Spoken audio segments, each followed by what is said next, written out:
धतूरा मन को भाई बसहा भेल की जिनकी सवारी रहे कुटिया में धूनी रमाए गोरा संग गणेश भी रहते विघ्न विनाशक जो कहलाए कथा सुनाऊं वैद्यनाथ की सुनो रे भक्तों ध्यान लगाए कथा सुनाऊं वैद्यनाथ की।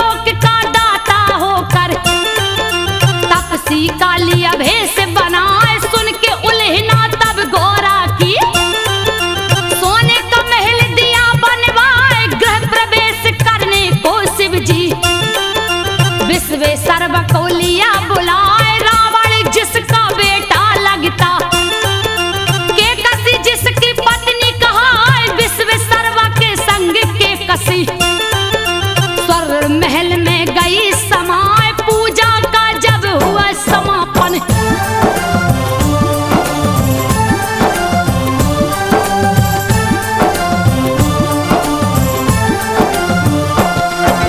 पूजा का जब हुआ समापन शिव शंभू बोले हरिषाय प्रसन्न हुआ हूँ तुमसे ब्राह्मण मांगो दक्षिणा जो मन आए यही मेरा सौभाग्य है बाबा मुझसे पूजा लिया करवाए आशीर्वाद ही बस काफी है जिससे जीवन सफल हो जाए फिर भी नहीं माने कैलाशी बोले कुछ तो ले भाई पूजा अधूरी रह जाती है बिन दक्षिणा के जो ब्राह्मण जाए के कसी को तब लालच आ गई।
कर नहीं सकता।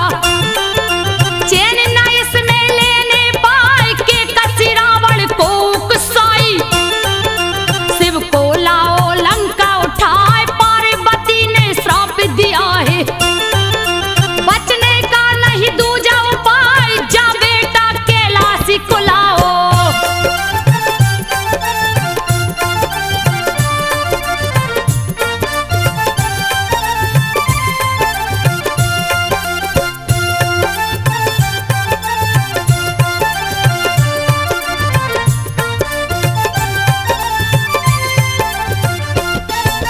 जा बेटा कैलाशी को लाओ, नहीं तो लंका ध्वस्त हो जाए। नहीं ऐसा जो करोगे बेटा, कोई भी कुल में बच ना पाए। सच कहती हूँ तुमसे बेटा, के कसी रावण को समझाए। तुमको शिव है बहुत मानते, शिव को दो प्रसन्न कराए। किसी तरह से जाकर लाओ, बैठी हूँ मैं आस लगाए। चूक हो गई मुझसे भारी, तेरे पिता को दी उपसाय। विश्वेश्वरवा के बेटा रावण,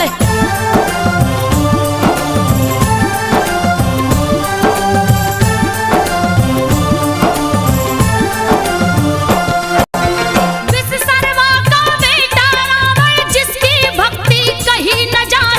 निस दिल शिव का पूजन कर लंका से कैलाश को जाए। एक दिन रास्ते में नारद ने मति रावण की दियो घुमाए। बोले नारद जब रावण से, लावो शिव को लंका उठाए। अजर अमर हो जाओगे तुम। बात गई रावण को भाई, जा पहुंचा कैलाशपुरी में। शिव शंभू का ध्यान लगाए, शिव शंभू थे ध्यान मगन में।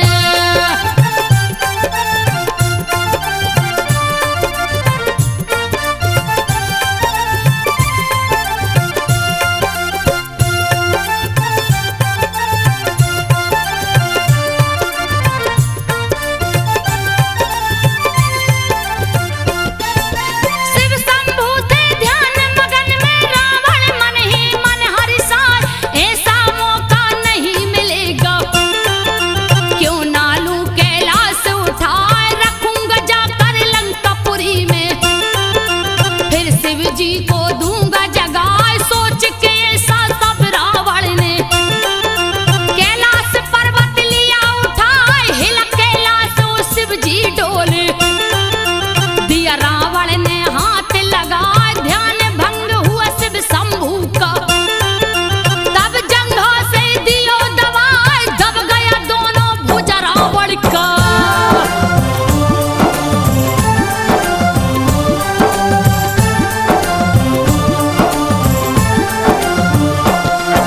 दब गया दोनों भुजा रावण का, दर्द के मारे रहो चिल्लाए। वहीं पे नारद जी आ पहुंचे, नारायण का ध्यान लगाए। क्रोध में आके रावण बोला, नारद कोई खोजो पाए। नारद जी तब हंस कर बोले, शिव जी का लो ध्यान लगाए। शिव के कोप से शिव ही बचाए। दूजा नहीं है कोई उपाय, कैसे करूं मैं पूजा शिव का। दोनों हाथ फंसा मेरे हाय, पूजा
बारिश से तन भीगा जाए, कोशिश लाख किया रावण ने, शिव प्रसन्न ना होने पाए, क्रोधित होकर राजा रावण लिया खड़ग तब हाथ उठाए, एक एक करके शीश काट कर अग्निकुंड में भेंट चढ़ाए, नौ शीश जब काट दियो तो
भुजा से, फिर भी लिंग ना हिलने पाए। क्रोधित होकर तब रावण ने अंगूठा से दिया लिंग दबाए। लंका नहीं ले जा सकता तो दूंगा पातालपुरी पहुंचाए। तब करने आसन पर बैठा, नहीं था कोई दूजा उपाय। दर्शन देकर शिव शंकर ने रावण को दिया शर्त बताए, जहां भी धरती पर रखोगे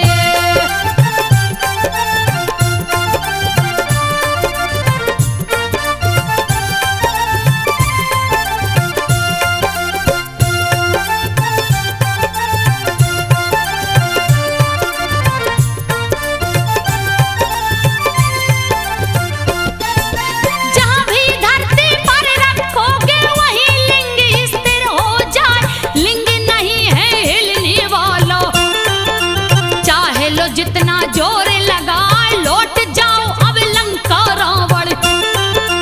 दूजा नहीं है कोई उपाय, मेरी आराधना जहां करोगे मन वांछित वर प्राप्त हो जाए। रावण लौट गया लंका को, सारे देवता गए हर्षाए। शिवलिंग को स्थापित करके बैजू को दिए भक्त बनाए। देवता गण बैजू से बोले,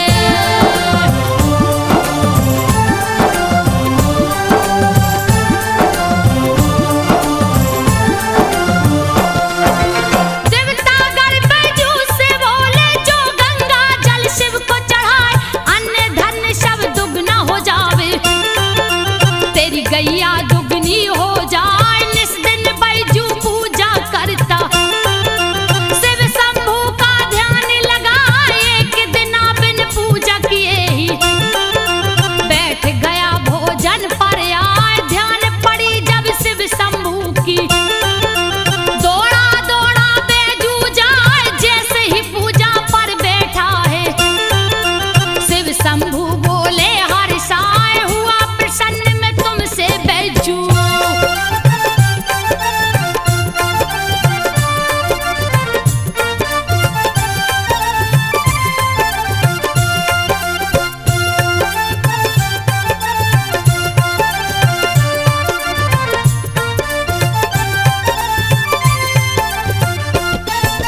हुआ प्रसन्न मैं तुमसे बैजू, मांगो वर जो दिल में आए। ऐसा वर दो मुझको बाबा, मेरा नाम अमर हो जाए। यो मत शिव जी बोले हैं। बैजू मन ही मन मुस्काए, पहले बैजू नाम तुम्हारा, पीछे नाम मेरा जुड़ जाए। युग युग तक यह पावन धरती बैजनाथ का धाम कहाए। होनी तो होकर रहती है, लेख कर्म का मेट न पाए। राज छिपा एक और है इसमें,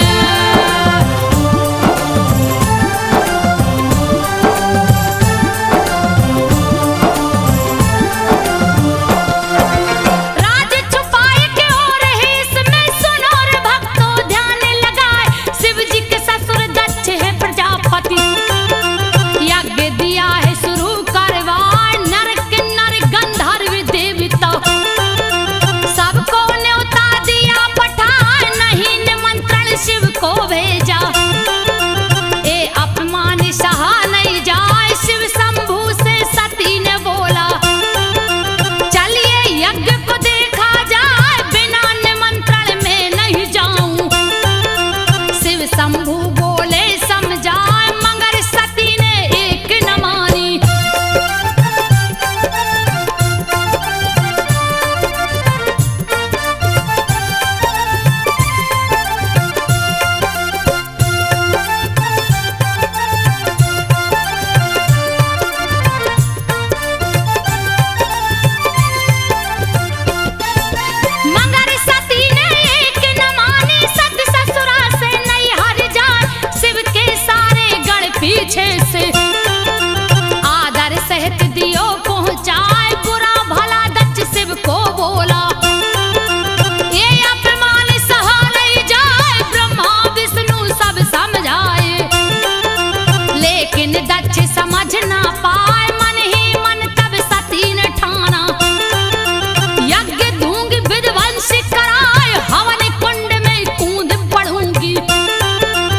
इस तन को अब दूंगी जलाए, कूद पड़ी तब हवन कुंड में।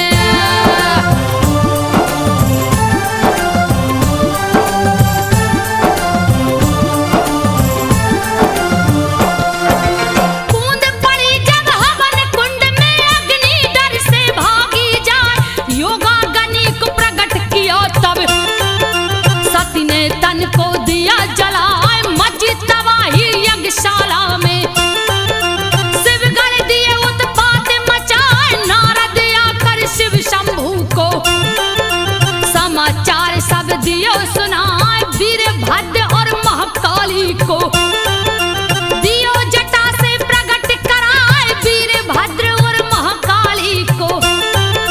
शिव जी दल बल सहित पठाए, यज्ञशाला रणभूमि बन गई।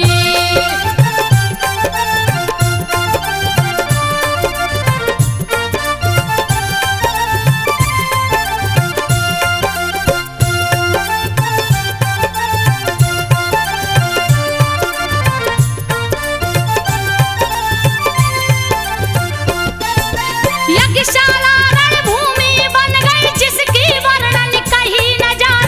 काले लगा प्रत्यक्ष नाचने, दक्ष की सेना भागे पराए, शिव के गढ़ सब क्रोधित हो गए।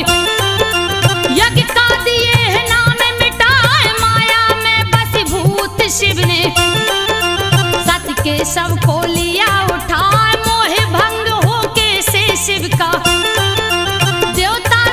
समझ ना पाए, विष्णु ने तब चक्र सुदर्शन सत्य के शव पर दिया चलाए। विष्णु ने तब चक्र सुदर्शन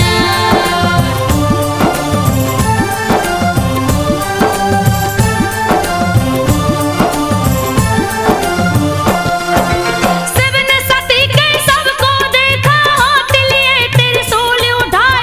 रुद्र रूप देख शिव शंभू का, मन ही मन सब देव घबराए। करने लगे जब तांडव शिव जी, पल में लागे प्रलय हो जाए। कप गई धरती कप गए अंबर, सबकी बुद्धि गई हेराए। हाहाकार मचा तीन लोक में, कब क्या होगा कहा न जाए। क्षीर सागर सब देवगढ़ पहुंचे, विष्णु थे जहां ध्यान लगाए। मोह भंग कीजे शिव शंभू का,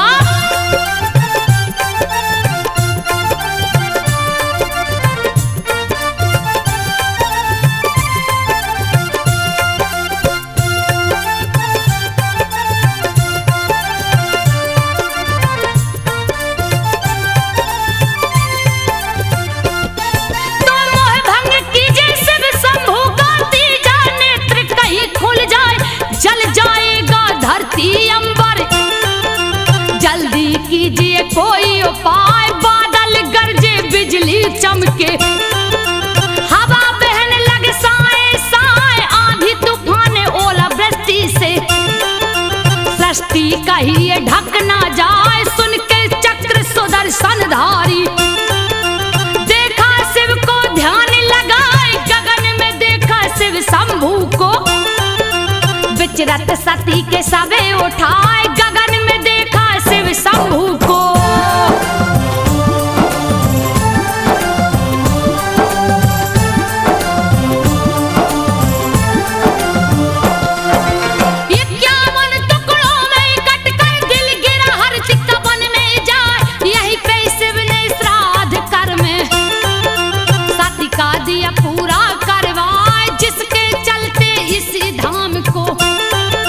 चिंता भूमि भी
सुन लो ध्यान लगाए, आज गेवी गंगा जल लेकर पहुंच गए सुइया पर आए। सुइया पहाड़ पर एक थगा दहा, प्यास के मारे रहा चिल्लाए। आज गेवी ने मन में सोचा, दूं मैं इसका जान बचा ली कांवर से गंगा जल को। उसके मुंह से दिया लगाए, भक्तों से अपनी लेत परीक्षा।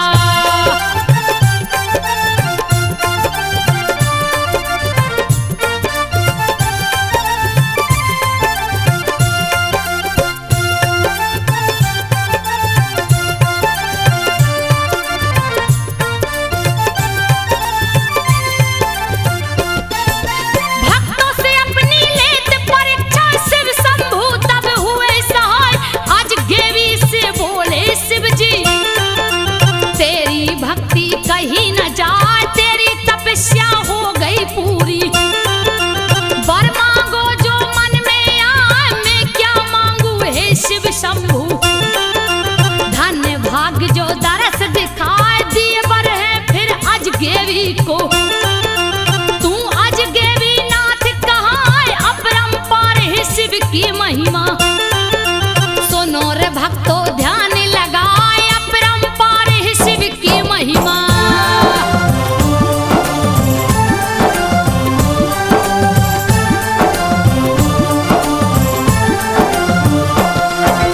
त्रेता युग के सावन माह में राम जी सुल्तानगंज को आए। सीता सहित चारों भाई ने कांवर में जल लिया उठाए। सुल्तानगंज से देवघर आकर शिव शंभू को दिए नहलाए। लंका से लंकेश भी निकला, हरिद्वार से जल भर लाए। सावन माह में देवघर आकर शिव जी को जल दिया चढ़ाए। समुद्र मंथन सावन माह से, सुनो हुआ था ध्यान लगाए। समुद्र मंथन सावन माह से।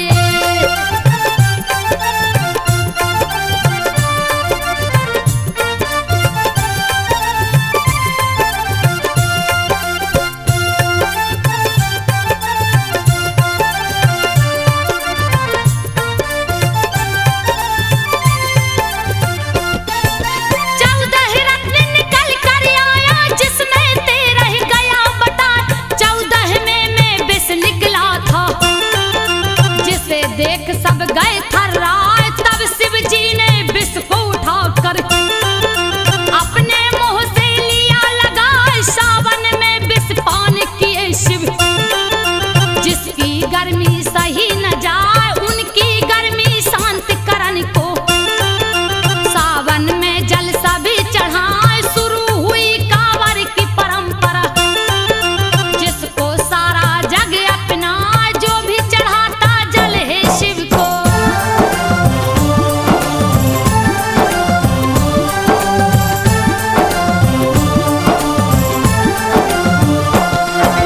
बड़ी विभीषण काल पड़ गया, प्राणी त्राहि माम चिल्लाए।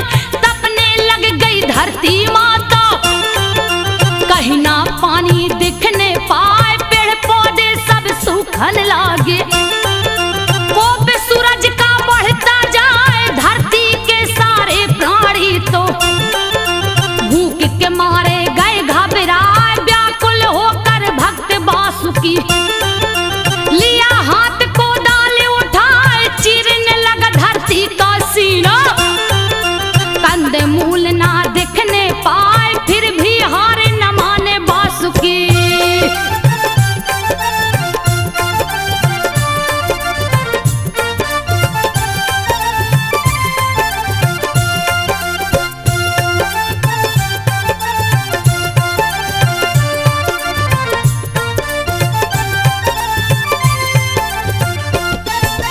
फिर भी हार न माने वासुकी, धरती का सीना चिरता जाए। खून से लटपट हुआ कुदाली, शिवलिंग से गए हैं टकरा। एक टकरा निहार वासुकी, खून को देख गया घबरा। चूक हुआ मुझसे ये कैसा, मन ही मन वह रहा डरा। लगता है कोई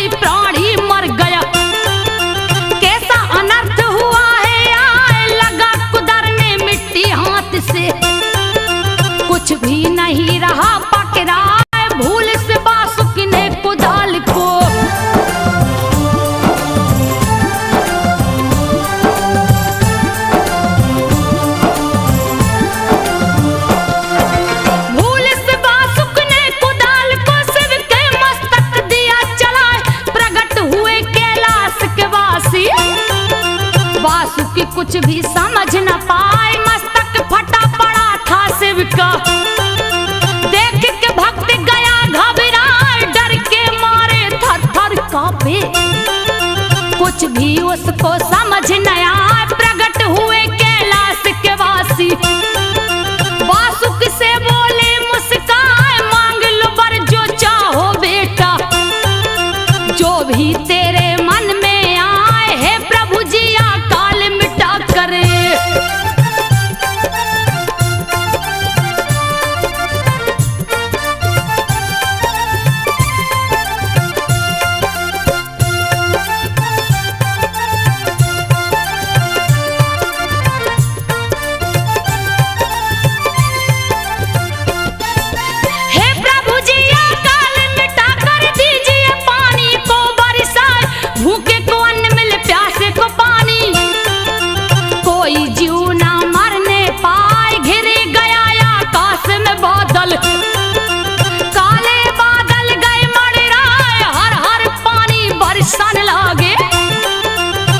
जंतु सब गए हर साय, शिव शंभु वासुकी से बोले, यहाँ 2 मंदिर मुख्य बनाए, नित प्रति मेरी पूजा करना।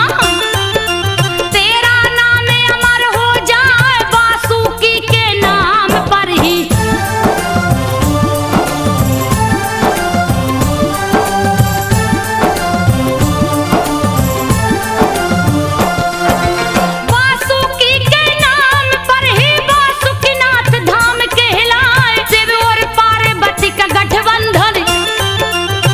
शिवरात्रि को हो जाए, शस्त्रों की पूजा भी इस दिन ही करते हैं सब पंडाया।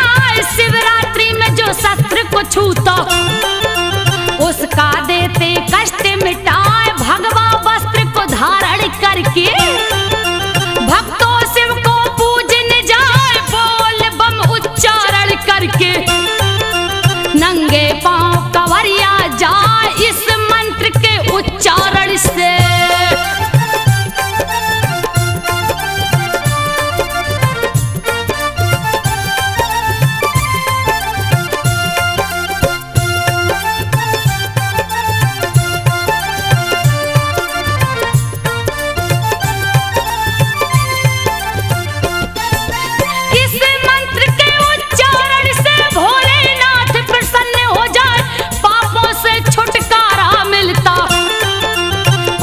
भी शिव धाम को जाए, जो भी ज्योतिर्लिंग को छूता, देते उसकी बिगड़ी बनाए, पुत्रहीन को लड़का होता। निर्धन भी धनवान हो जाए, रोगी प्राणी स्वस्थ हो जाता। देते शिव जी रोग मिटाए, धन हो जाता है वह प्राणी। जो भी कांवर शिव को चढ़ाए, अश्वमेघ यज्ञ का पुण्य होता।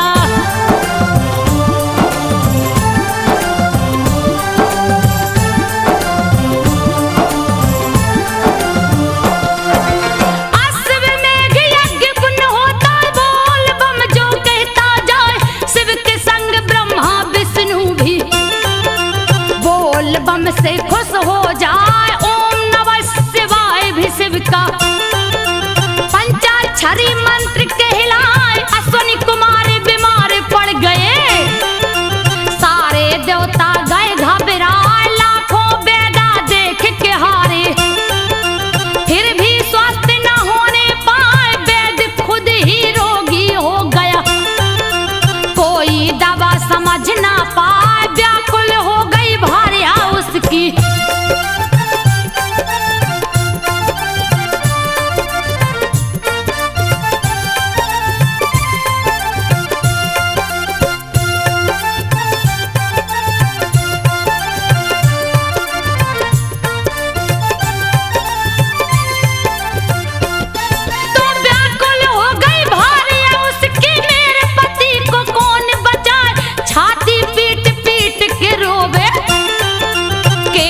धुन के रही चिल्लाए, जा पहुंची बैद्यनाथ धाम को।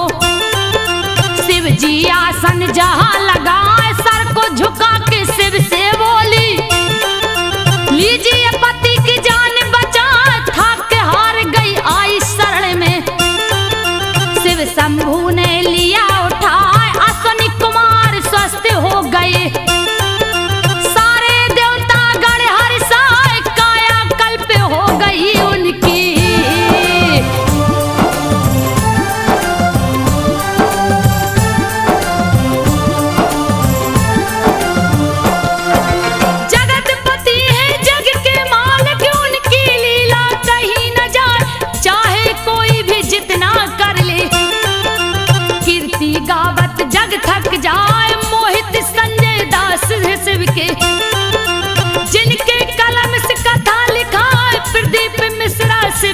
पुजारी। शिव को अपने दिल में बसाए दिलीप सिन्हा भक्त भोला के। कावर ले दो घर को जाए संजू बघेल जगावेगा था। शिव शंभू को शीश झुकाए संजू बघेल गाथा गावे। शिव शंभू को शीश झुकाए। सुन लो भक्तों ध्यान लगाए संजो शिव